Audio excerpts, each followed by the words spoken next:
Alright, welcome everybody to Level Up Leadership Workshop, the second workshop that we're hosting.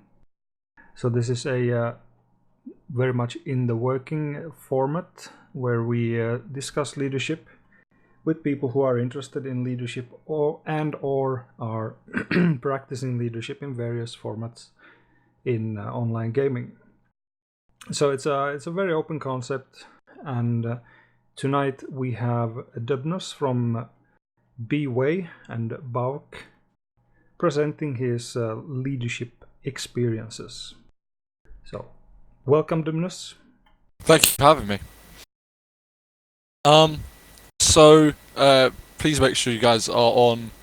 Let's go to slide 2 to start with. Of course, it's just about leadership tonight. I'll quickly run through who I am, then what is leading, and then what is leadership, the different types of leader, and then how to lead, and more specifically looking at Planetside 2 and CSGO. Of course, being this being on a Planetside 2 TeamSpeak, I'll probably spend more time talking about Planetside 2 than I will CSGO. But it's just to show that these skills can transcend whatever game you're playing into something relevant. So moving on to slide 3, who am I? I'm an officer in BWAE, which is an Emerald server on the server Emerald, which plays all factions via TR&C, and BAWC, which is Cobalt TR. In both outfits I lead squads, and in BAWC I lead platoons, including joint open and closed platoons. I run various different types of trainings for both outfits, and I create new squad leaders for BWAE through a one-on-one mentor program. I also captain the BWAE scrim team and lead both BWAE and BWAE scrim teams in game. Very recently in fact, we just beat RAM, which is a scrim team which you may have heard of in Planetside 2, rather convincingly, for whatever reason. And then CSGO, I was Global Elite, currently Supreme, and although I have some semi-pro experience, I injured myself when I was younger, and my aim can't be 100% perfect. And I had some success IGLing and game leading, and as a strat caller. In real life, my career is very much leadership focused, both writing about leadership and thinking about it, but also putting it into practice. For those who care, my academic passions are in order: strategy and tactics, then leadership, and politics and history. Moving on to slide 4. Now, everyone who's probably listening has probably already answered this question. Why lead? Well, a quote here, that 10 good soldiers wisely led will beat 100 without a head. Now, that sounds like a nice quote, right? And is, certainly oversimplifying, perhaps why to lead. Is it to make your troops or your squad or whatever more efficient? What is your motivation behind leading? And what importance can it bring? Well, I've already mentioned one, making your squad more efficient. Leading provides structure in an otherwise perhaps chaotic environment. And of course, from structure, there's that saying, team play is OP. It's overpowered. Personally, why do I lead? Well, it's because I enjoy it, right? You cannot run, for example, a open platoon at Planetside 2 effectively for 2 hours if you don't care. You have to have that passion, that drive to want to do it. And not everyone has that. And there's nothing wrong with that. But you shouldn't try and fool yourself into thinking you have it if you don't, because you'll just burn out. And if you lead for a long time, For example, in Planetside, the game's been out, what, now 7 years? Yeah. That's a lot of time to lead, especially for little reward. So you really do have to be motivated, and that motivation, it can come from people around you, but most of the time you have to try and get that motivation from within yourself, right? Yeah, if I may just quickly go ahead, Joe. put one thing in here. What you're saying is it's very much one of the core reasons why I want to do the Level Up Leadership workshop, because finding out why you're leading, I think most people have their own reasons. And also, if you're going to lead for an extended time, over several years, you need to, as the workshop indicates, you need to level up your leadership. So there's sort of a progression, in my opinion at least, that if you're a squad leader, eventually you need to level up into either leading scrims, platoons, or outfits, or something similar. Yep, no, totally agree. Yeah. So yeah, certainly leadership. You know, you're always growing and you're always changing your style, and always developing it, right? So, you know, someone might start off very relaxed leadership, not really caring much about the micro, and then as time goes on, they might be really more about the micro and be like, oh, actually, no, you need to have this, like, you need to have C4 in your medic, or stuff like that. Oh, you need to stand on balcony instead of, I don't know, door 1 or something. So yeah, let's now move on to slide 5. What is leadership, right? Leadership, I have a quote here from Norman Dixon on the psychology of military competence. Leadership is no more than exercising such an influence upon others that they tend to act in concert towards achieving a goal which they might not have achieved so readily had they been left to their own devices.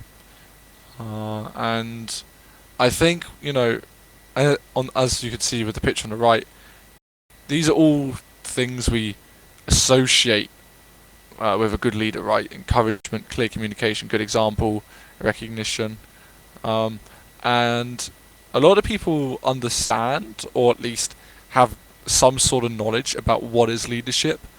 But really, that quote is the essential part behind leadership. It's to get people to do something,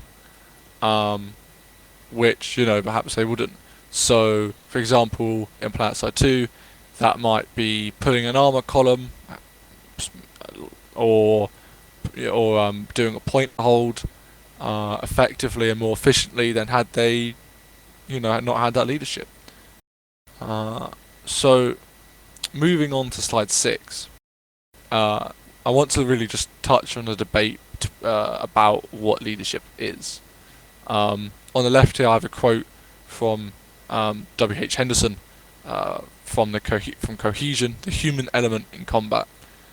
Leadership is the phenomenon that occurs when the influence of A, the leader, causes B, the group, to perform C, goal-directed behavior, when B would not have performed C had it not been for the influence of A.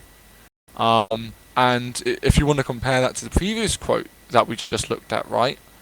It's all about one actor or one agent influencing another actor or group of actors to do something which they might not have done.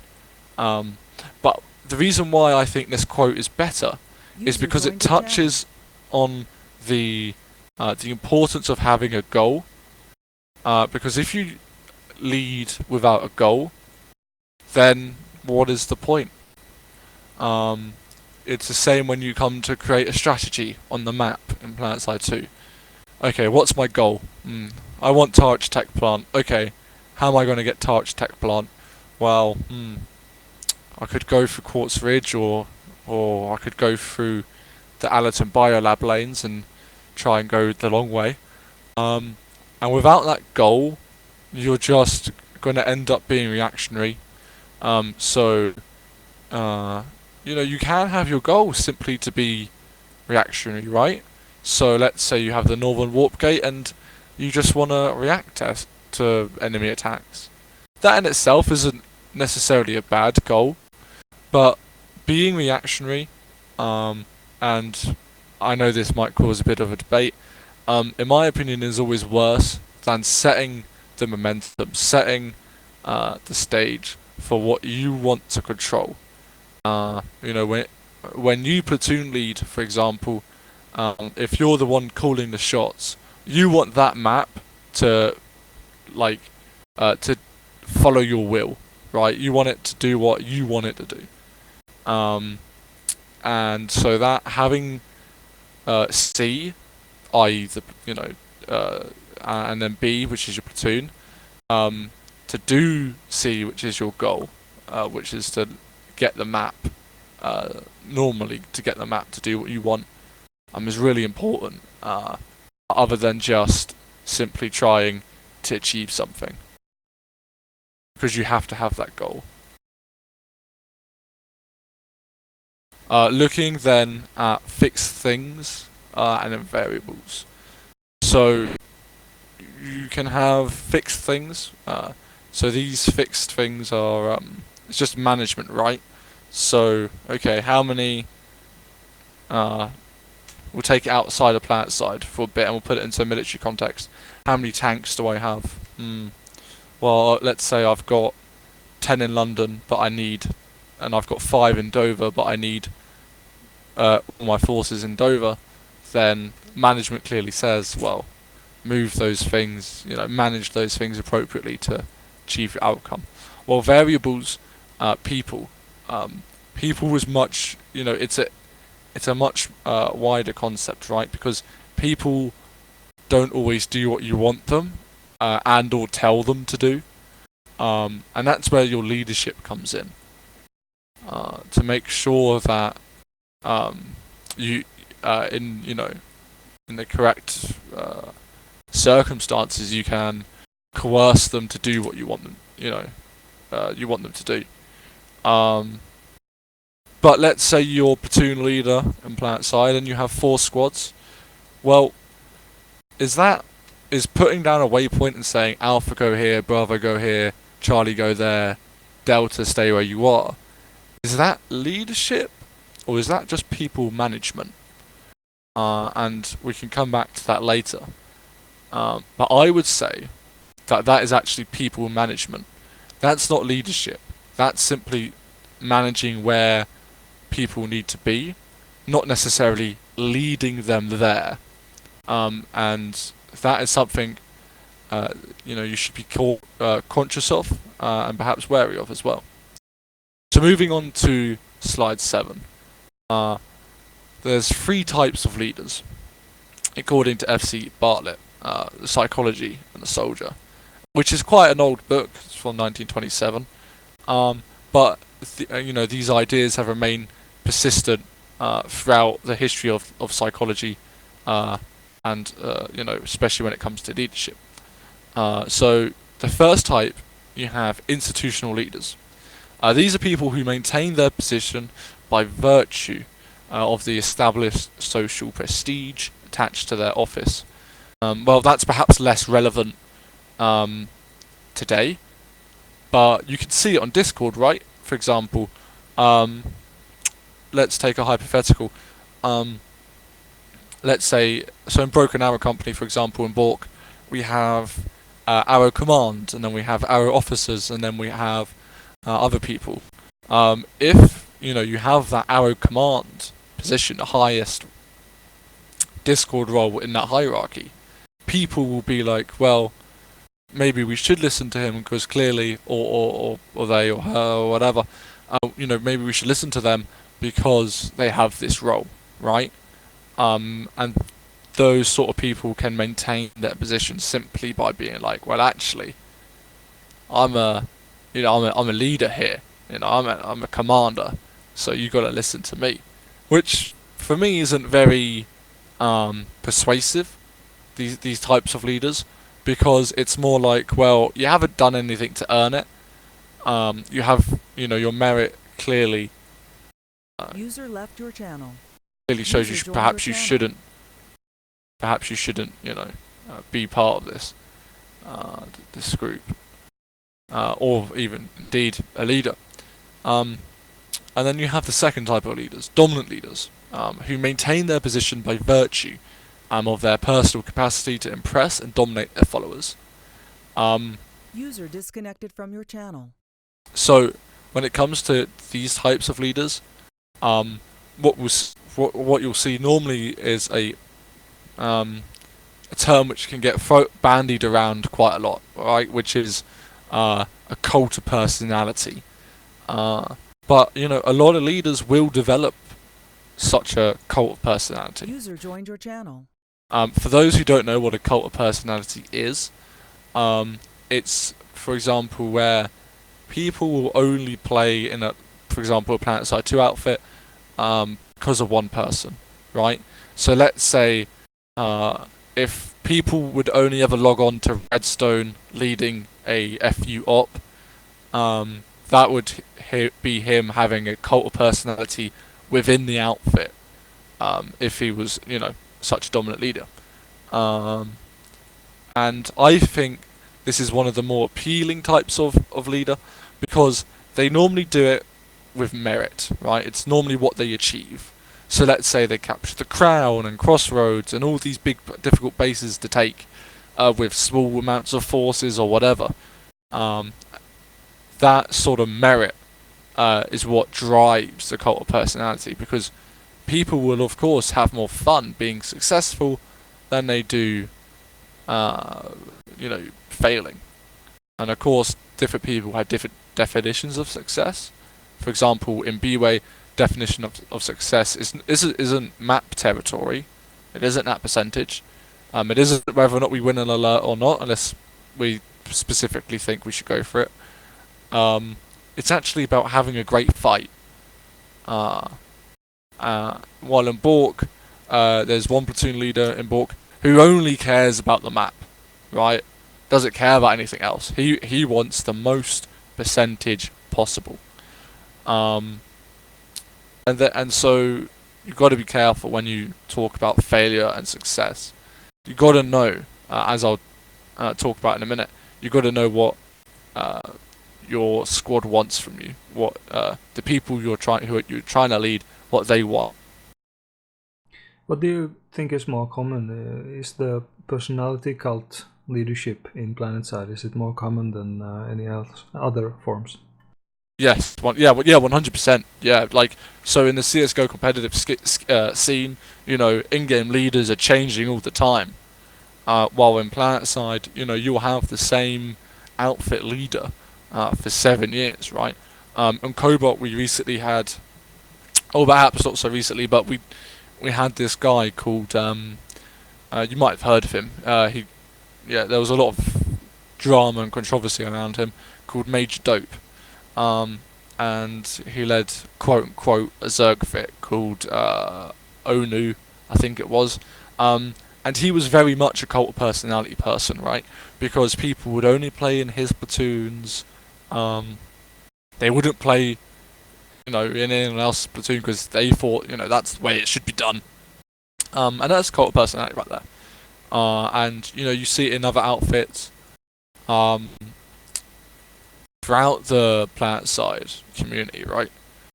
For example, currently there was recently a split on Cobalt NC after a guy called NC Django developed a cult of personality within an outfit called TPDV, and then he simply caused a split, creating a new outfit with his people, his followers, his cultists, right? And I don't know really why. It's more prevalent in Planetside than it is for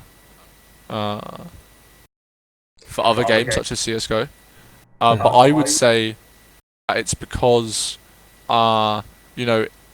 in Planetside you have, these people are leading pretty much like regularly, and if you settle on that style, you settle on that sort of person, you become friends with them, then you're just always going to follow them, regardless of what happens, right? While in CSGO, if you don't like the leader, you just find a new one, right? You don't have to put up with such a small amount of leaders in CSGO, for example. I think the topic on personality cult, leadership style, and specifically in the context of Planetside is really something that could be explored much more, because it seems to be the most common form of leadership, and it doesn't really create a sustainable community in the long run. Most outfits seem to not last for very long because they're relying on this one person. Agreed. And perhaps it's a topic to be discussed in the next workshop, perhaps. But I'll move on to the third type, which is a persuasive leader, who maintains their position by virtue of their personal capacity to express and persuade their followers. So, for example, getting one of your people in FU to train someone who they don't really like training people, and they don't even like this person, but being able to persuade them to train them through saying, well, you're pretty good, you're a pretty good trainer, and I've seen what you could do, and I think you'll be able to really do good work. That sort of persuasive leading is probably my in conjunction with dominant leading is the way I like to do it, right? And it is the best. Moving on to the quote by J.J. Watt: "Success isn't owned, it's leased, and rent is due every day." This was sent to me a while back, this quote, by a friend of mine who was in BWAE at the time. And it's stuck with me ever since. And it goes back to what I was saying earlier about always developing as a leader. You never stop developing. You're always learning. And if you're not learning, then you're doing something wrong and you've become complacent in your position. You should always be learning, and you should always be trying for more success. However you define that's success. That's your individual business for the most part. But for me, success, BWAE got absolutely destroyed in their last scrim, and in their second to last scrim, and in their most recent scrim they did much better. And for me, that's a success. That's an improvement right there. Moving on to slide 8. So how do I lead? Well, I've got 6 things here. The first is the 3 C's: clear, calm, concise. So you're always calm, no matter what. Okay, so let's say you're platoon leading and your KD is, if you care about it, is like 0.5, and you're like, oh no, my recursion is laughing at me because you're being farmed, sort of thing. But actually, my platoon's doing okay, so that's good. That's something you can say to yourself to keep calm. Being clear, right? You want to be clear so people understand you. So instead of like Alpha go to A, be like, Alpha squad, you're going to A right now, or however you need to be clear. Just try and be concise, right? As well. So that conciseness is about, especially in Planetside where you have shared comms, you want to be quick, you want to be clean with it, and you want to be like, well, if I need a galaxy, I need that galaxy quickly. So you can either delegate and be like, Mordor, get me a galaxy, or you can say, can someone, I need a volunteer for a galaxy. You want to be as quick, clear, calm, concise as possible. You also want to be assertive. Now, what does this mean? Well, being conservative, and I will touch upon it in the next slide about initiative. You want people to know where the boundaries lie. So you could, when you're not leading in Planetside, for example, you're always equal. to the other person. But when you're squad leading or you're platoon leading, they chose to be in that squad or in that platoon, and they chose to be under your leadership. And you have to make sure that they understand that you're leading, and technically you're above them, right? But you shouldn't ever think you shouldn't lead to be above someone. You should lead simply because you have a passion for it, or you want to do a service to the people you're leading, right? Because leading is a service. Not especially right now on Planetside, not a lot of people want to do it, and that's because it can be draining and not very rewarding. And yeah, you just gotta make sure you're assertive. Know yourself and know your enemy. So if you're playing TR, you want to know how the NC and VS, how their outfits work, what their usual play style is, how their weapons work, will they bring PPA, and if so, okay, well I'm going to need my boys to bring a striker, stuff like that. And you got to know, I've got a bunch of raw recruits in my squad today. Maybe we'll just keep it simple, right? Instead of being more complicated with it all. That ties into know who you're leading, right?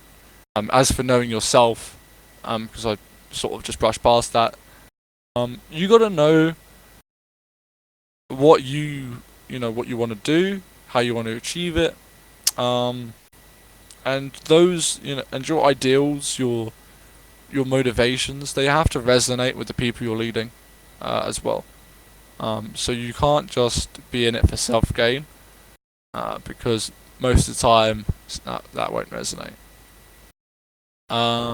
Knowing yourself also is about creating and or maintaining confidence. You got to know that actually, no, I am right in what I'm saying. I am right in what I believe. That's not necessarily leading on to arrogance, because you should always be open to deference, but you should know yourself and you should be sure of yourself. So number 5, have a goal. Come up with a plan, which is a strategy, on how to achieve it. Employ tactics within your strategy. Tactics are how you win battles. Strategy, war. A thing which really grinds my gears, right? And this might resonate with some of you, is that some people go, what's the difference between strategy and tactics? And then someone goes, there is no difference. That pisses me off. Not only as someone who has an interest in it, but as someone who studies it as well, that annoys me. Tactics are how you win, like a point hold, for example, in Planetside, while the strategy is, how you take the crown, right? Because you've cut it off. So that distinction is really important. So first, right, you're in the warp gate. You've got all your squads in galaxies. You're ready to go. Okay, what's your goal?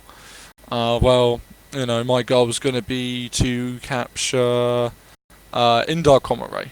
Okay, what's your strategy to do it? Make sure I have connection, and then with one squad, and then the 3 other squads will fly on ahead to Indar, and then the last squad will come up with Sunderers, etc. Once the base time is flipped.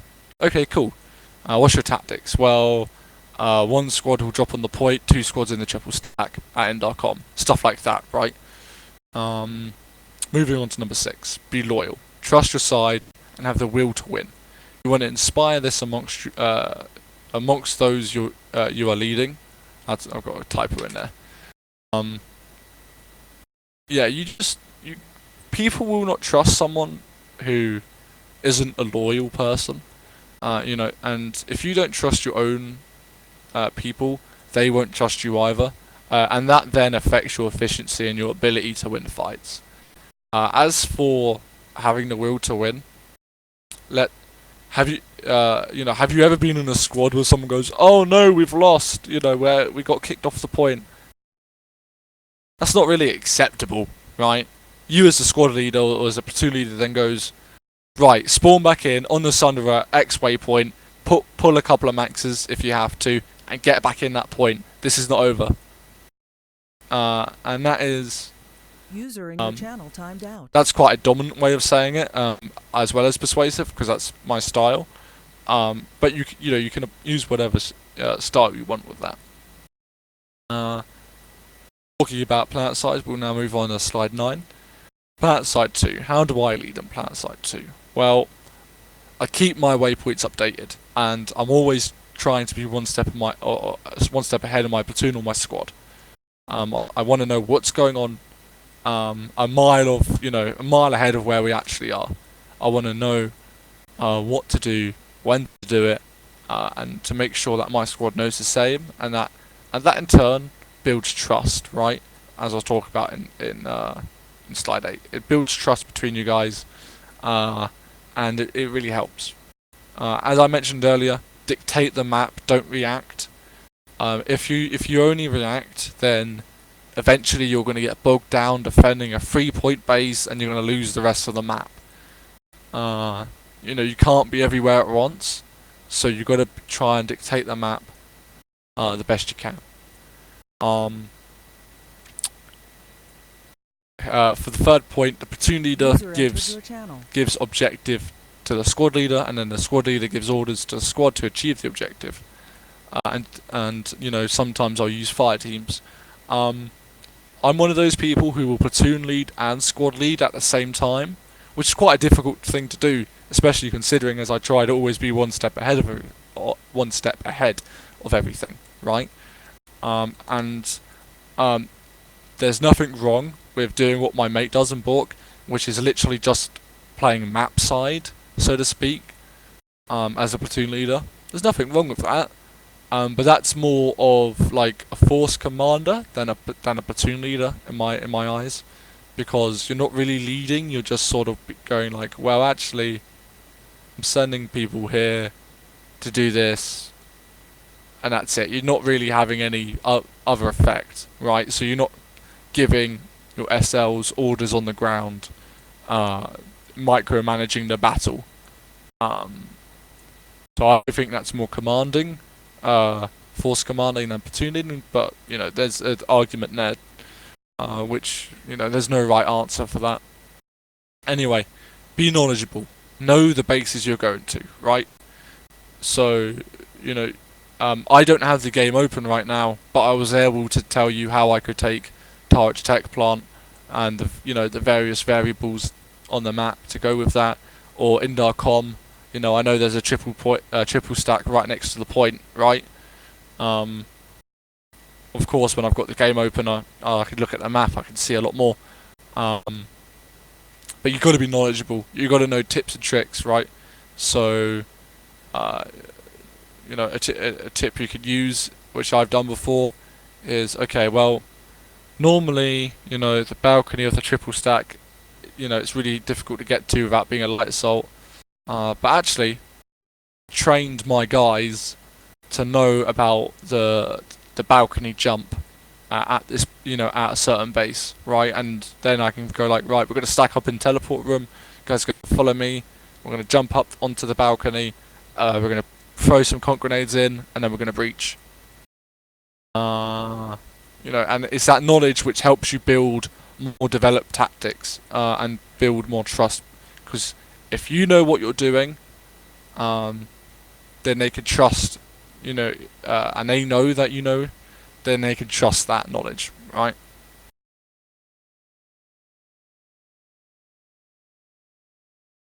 So I was replying to a message. So next, know when to be aggressive and when to be passive. So let's say you're on a point hold, okay? Again, you're in let's say you're in a powerhouse this time. We'll say it's the powerhouse at Echo Valley, where you've got the 2 bridges connecting to the banana. Door 2 faces the spawn room. Door 3 is best accessed. Sorry, door 4 is best accessed, which is the skinny stairs or small stairs, is best accessed by the teleporter room. You know, you want to know, okay, door 1, 2, and 3, there's a lot of enemies around there, can't really do much. But I see at door 4, the small stairs entrance, the enemy are building up, they're stacking up. What can I do about this? Well, I can organise, let's say, I've got a fire team, or if I don't, I can literally just say, okay, numbers 8 to 12 on me, we're going out that doorway, killing them, and then we're coming back in. You know, disrupting a push or a stack, and stopping it from becoming a push is you know, it's a proactive defense, and in my opinion, is a strong tactic. And that's all about knowing when to be aggressive, when to be passive, and that ties into also using your mini map, which is a great resource in Planetside. Know when to be quiet and allow the squad to speak freely, keeping it cool and fun when appropriate. That ties into it also, you know, morale, and remembering, you know, it is a game and people want to have fun.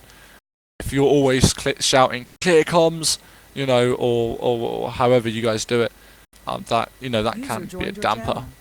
That can be a damper on morale. Do not be afraid to have your squad members use their initiative, as long as they clear with you first. So let's say there's a fucking PPA scythe. Sorry, excuse the language. There's PPA scythe shooting at you guys, and no one's got a rocket launcher, a lock-on rocket launcher, and it's too far away to desi. And then someone goes, permission to pull a anti-air max. Now you as a squad leader, you haven't asked for it, but you know your squad member has identified the threat and they want to deal with it. And they've just asked you for permission, right? Nothing wrong with that, because that still allows you to maintain control over the situation and over the squad. If, however, you know, let the person pulls, you know, an anti-air max, and they didn't ask you, and they failed because they just got C4'd by a light assault or something ridiculous, right? You don't want to punish them for it. You just want to say, next time, you know, listen to me, or ask me to do that, because I might know something that you don't. And especially when it comes to for example, people not read a plot. Here's a common one. When you put down your platoon waypoint, and people don't, they spawn directly in the base instead of the galaxy, right? That really annoys me, because there's a reason why you're gal dropping it. It's because there's loads of enemy armor around the spawn room, and you know that because you know that the previous base got conquered by a spawn room, and that's a 96 plus Zerg, etc. You know that the best way to drop that point, to get that point, is to drop it. And if they don't trust you, or if they just want to farm, then they'll just spawn in at that base, and then they'll be like, oh, by the way, there's loads of vehicles there, and normally my instant reply is, yeah, I know, you should have listened to me calling for the galaxy. And I come down hard on that sort of stuff in debrief, especially in BWAE. So that's the Planetside 2 stuff. I'm aware it's been a long presentation, so I'll try to speed it up. But we're almost done. So in CSGO, it's obviously a lot different to Planetside, especially on scale, right? But the same sort of principles can apply. So you want to know you just want to be really knowledgeable, right? You want to know the wall bang on Inferno in the banana area. You want to know how to smoke from a ramp to CT on Mirage. You need to know these things, because the more knowledgeable you are, the more of an asset you are to your team and to the people you're leading, and you can also teach them as well, which is really important. So in CSGO, you want to give the other 4 people specific tactics or jobs, and you want to make sure that if you have them, your star fraggers are enabled to be the most efficient. And indeed, this is the same in a scrim in Planetside, or even on live. You know, you want that one guy who's a 5 KD heavy to be able to get a lot of kills on that point hold. Okay, how do you do it best? Oh, I know, Mr. X, you're going to be a carapace heavy. I'm assigning you a medic tether. Right there, that's leadership. You're identifying something, potential for efficiency. You've come up with a tactic to enable him, or them, or whatever, and you've told them about it, and you make sure it happens. So for number 3, make sure you and your team know the smoke lineups. Again, just knowledge, right? It's just knowledge. It's so important to be knowledgeable about what you're doing, and making sure that your team and the people you're leading are also knowledgeable, because that makes you more efficient. It makes you more effective, and if you're the one leading them and you've also taught them all this knowledge and they see that it works, again, that builds up more trust. And again, trust your team to choose the right path, key movements. There's no need to coach, right? So let's say someone wants to go out, wants to take control of connector, or be short in the overpass. You got to trust them to know how to do it. And if they don't know, or if they get it wrong, then you just talk to them afterwards, not during or immediately after, because you want to focus on the task at hand, which is the match. But after the match, you want to be like, oh, by the way, I saw you did this. I think you were wrong to do it, and you could do it this way differently, right? And you can either say it one-on-one or in a group, and that really helps to just not only it shows respect, but also helps to build up that knowledge, right? So slide 11, in summary, you can already guess what the first point is going to be, right? Be knowledgeable, and by extension, be an example of that knowledge. Yeah. I try to basically be like a human library for Planetside 2 stuff, not the really like mundane stuff. Oh yeah, the T9 carve has a bullet velocity of whatever. That's not really relevant. Let's be honest, that's not relevant knowledge. But knowing base layouts as a squad leader, very, very relevant. You want to demand the highest standards from yourself and your team. There's no point trying stuff and not giving it your best. If you're going to try, you need to give it your best shot, and that needs to be your highest standard. You want to inspire others using a shared goal. So if that's capping a base, if it's destroying an armor column, if it's winning a scrim, you have to have a shared goal. It can't be selfish. And last but not least, as I touched upon earlier, be confident but not arrogant. No one is below you just because you decide you want to be able to place waypoints in Planetside. You've got to be open to difference, and leading is as much a service to the people you're leading than it is, satisfying your passion to lead. With that all being said, and thank you, of course, for listening to me rant on about leadership. Are there any questions? Well, first off, thank you very much for the presentation. Does anybody have any questions? And really not for the moment. I really want to thank him for this presentation. A lot of good stuff is in it. I'm let it sink in. Maybe I have some questions within a minute or two. Yeah. Sorry, Maud. If anyone wants to reach me, I am in the FU Discord. You can just ping me in one of the public channels. I think my name is Dubnus on there, and you can just type that in, and you can @ me, and you can take it to DMs or whatever. if afterwards this workshop you have any questions, etc. Well, I don't know if I have specific questions. I'm more interested in some of the topics you touched in on. We could maybe expand on those, but we'll reserve that after the questions, if there are more.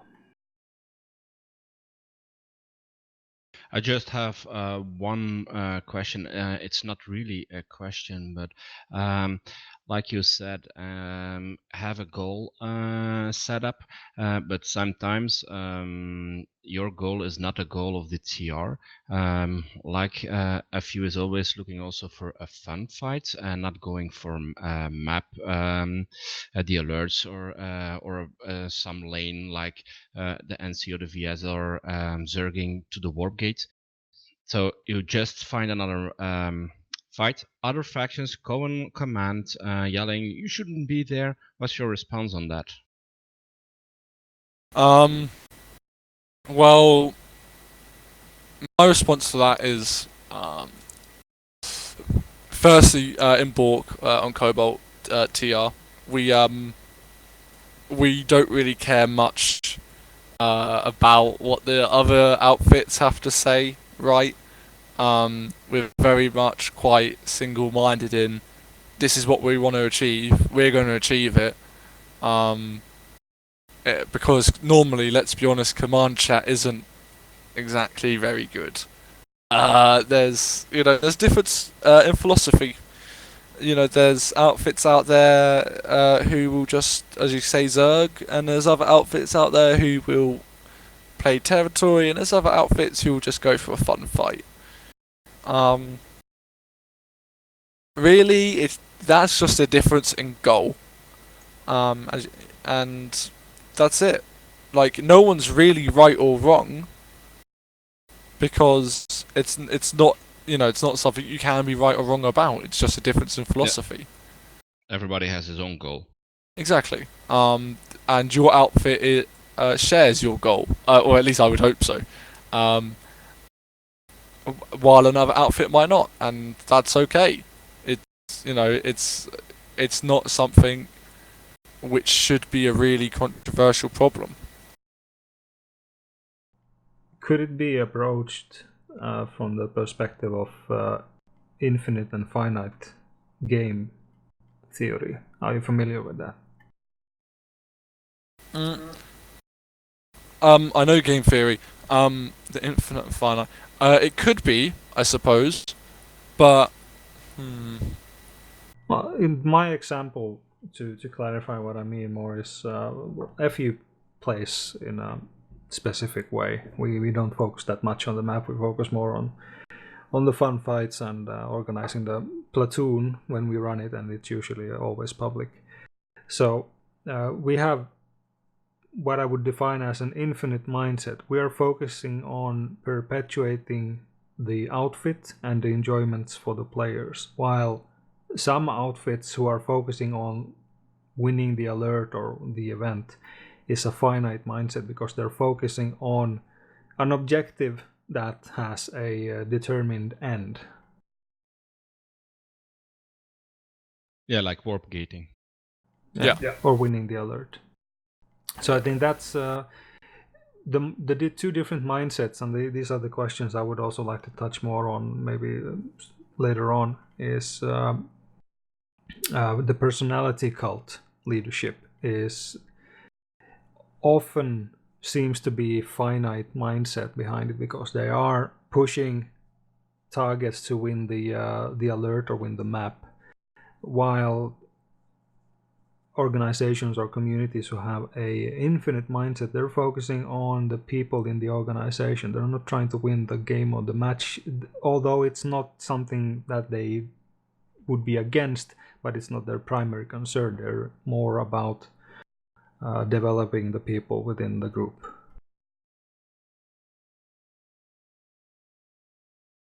Yeah, I would say there's definitely a link there, or at least there seems to definitely be a link there. So, yeah, there's definitely that's definitely an idea worth exploring.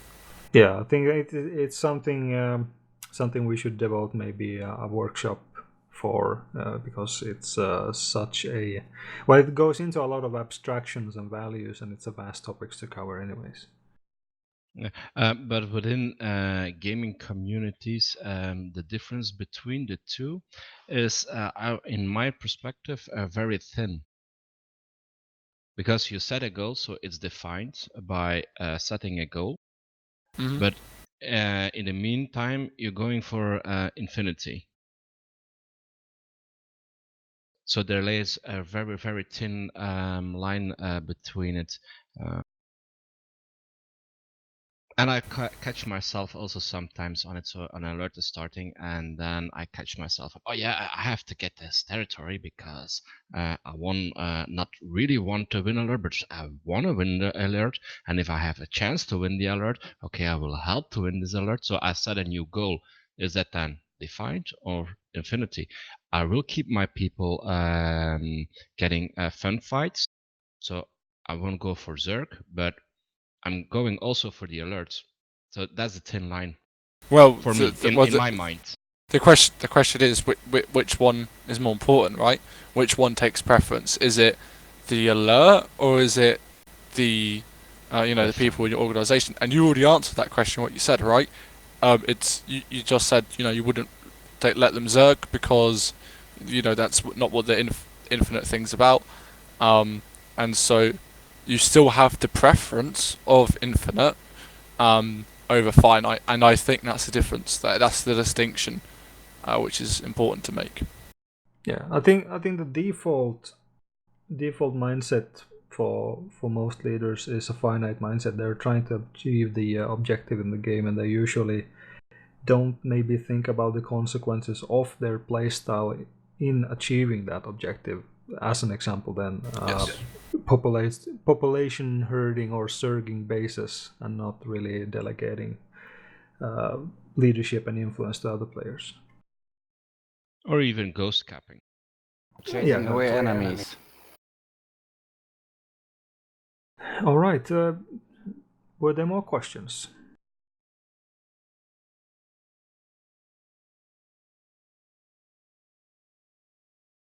All right. I wrote some notes regarding. Let's see which slide it was. I think it was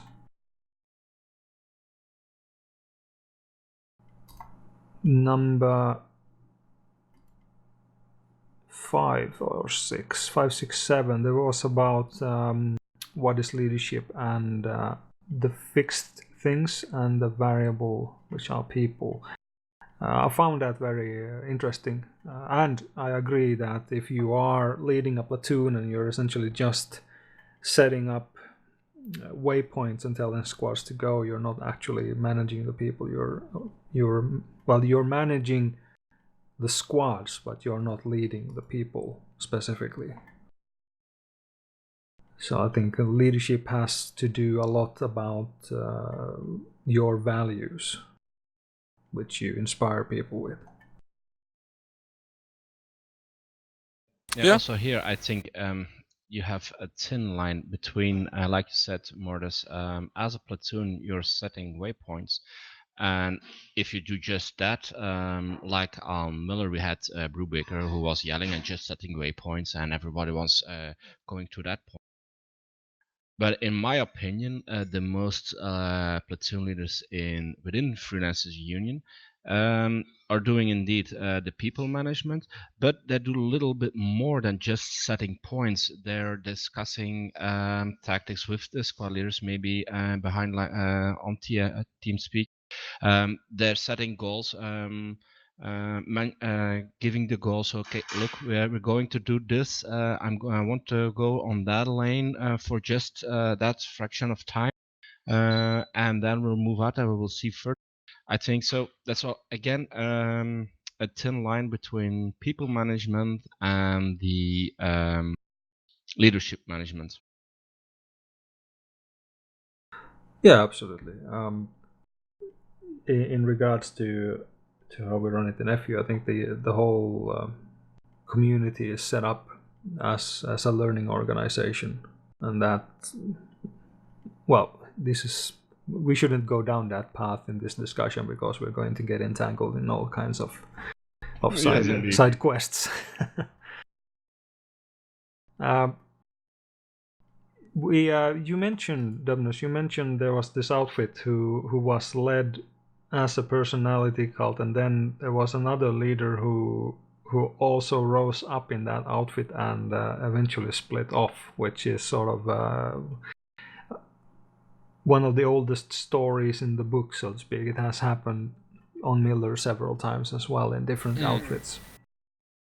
It's an interesting discussions to have been had regarding that as well, because when you have an organization or a community, you have your defined leaders who are, whatever administrator or titles you have. So these are the recognized leaders, but you will have people, regardless of how long they've been in the group or what their competencies are in the game, there are people who will be informal leaders. They will be influential and they will have this sort of natural drive to be leaders. And this is something I'm paying a lot of attention to, because there's a very nice model which I don't have unfortunately at hand here, but it's an image of an iceberg in water. So you have most of the organization and its processes are underwater, which you don't see, and a lot of informal leaders are developing there and influencing people. And the problem is, from my perspective, or I shouldn't call it a problem, but you need to strive to identify and enable them to rise above the surface. Otherwise you will create, or it's likely that you will create a situation in the community where the actual recognized leaders are more or less inactive in the game over time because of just default attrition, people getting bored or burned out. But then you have these players who are actually leading in game but is not recognized in the community, and that usually drives a split. Yeah. Well, to sort of like push that logic further, I suppose you could talk about Julius Caesar, right, and the the civil wars in Rome. You had cult of personality for Caesar and for Pompey and for Mark Antony, and that caused all the divides and all the split because they weren't loyal to Rome. They were loyal to the general, and you can at least at the basic level for certain draw links between them. Yeah, absolutely. It's an interesting process to think about and try to understand. There's some quotes that I personally like regarding this. One of them is, delegation is not the same as abdication. Just because you delegate influence and positions to people doesn't mean that you're sort of abdicating influence yourself.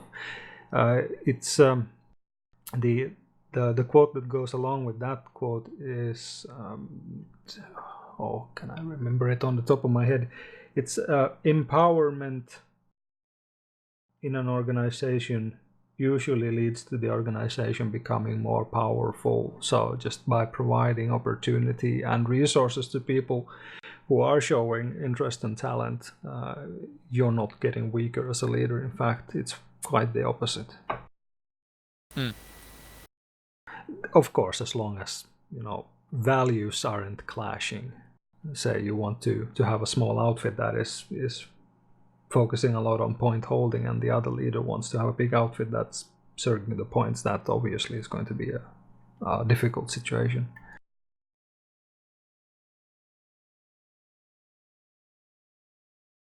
Yeah, great.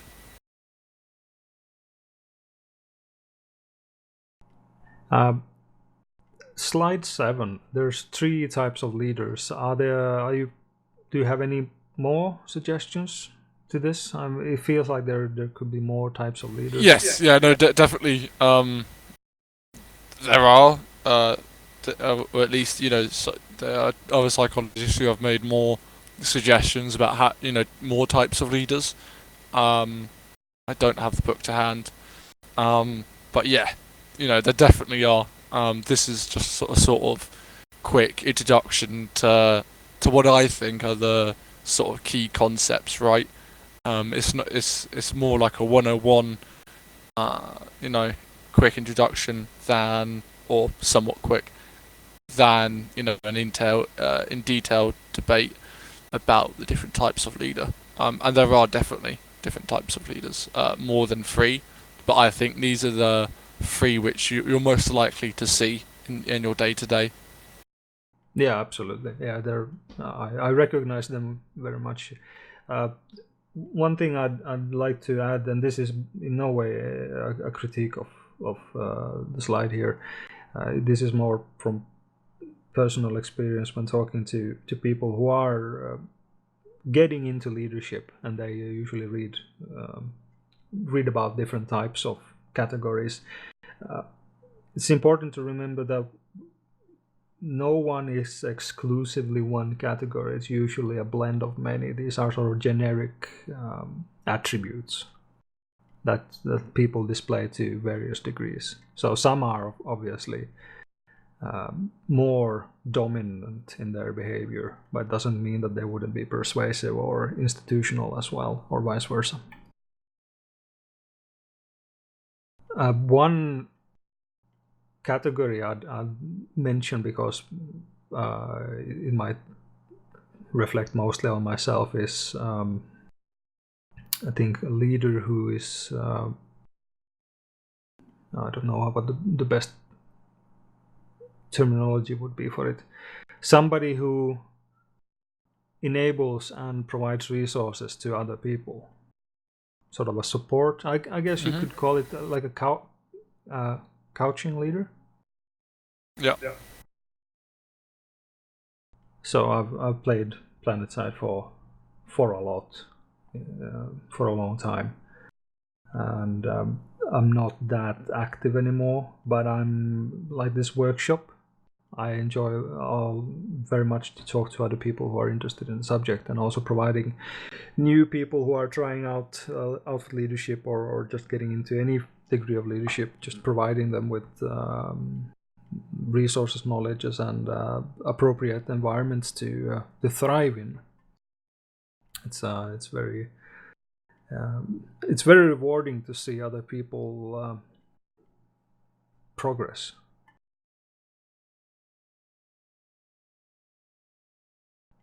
All right. Well, anybody else? Any more not on my questions? end. I think we've had a good run tonight. We've had roughly 1 hour long session so far, and I think if there's not much more, then it's a good time we wrap it up here. Yeah, I'm happy to. Again, thank you very much for hosting this for us. No, thanks for having me.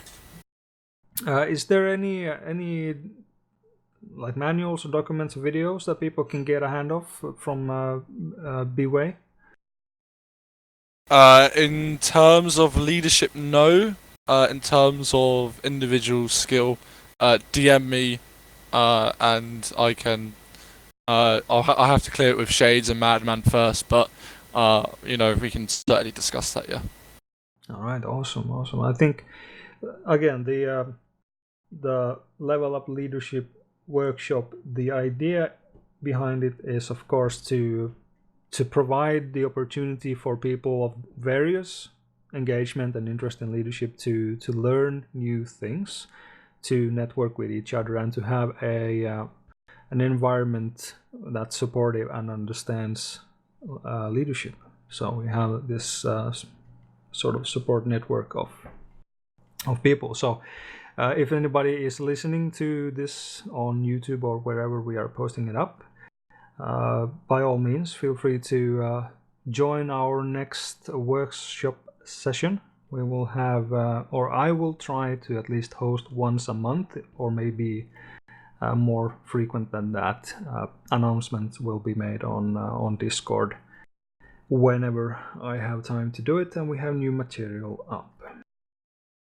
All right, so thank you all for attending tonight, and let's see if we can hit 1 million subscribers.